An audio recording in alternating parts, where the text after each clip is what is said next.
The flames made it all the way to here, City Jeep, and it damaged some of the vehicles in the parking lot before the sales manager was able to move the rest. All this burned up here, and then it melted in the whole front. Yep. Austin Rennick is a sales manager at City Jeep of Brookfield. He says police called him yesterday afternoon and told him there was a fire heading towards the dealership.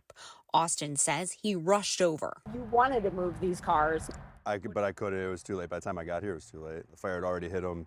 They put out what they could, and it was moving on. Instead, Austin got to work saving the cars on the lot, moving what he could to the inner parking lots as the fire burned around the edges of the dealership.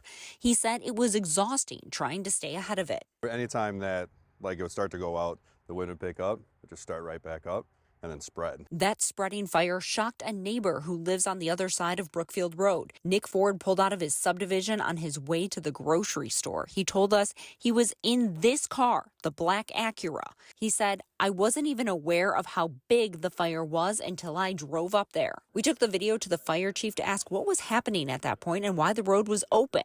He said the first priority was shutting down Capitol Drive because that's where the fire was heading before the wind shifted. I mean, they eventually did. They eventually did shut down the road. We worked together on that and try to coordinate who should be, what streets we need, because we want to keep everybody safe. There's no cause for the fire yet, but it's not considered suspicious. The fire department is meeting Tuesday to break down this major fire, talk about what they can learn from it, and work on best practices moving forward. In Brookfield, Rebecca Clough, TMJ4 News.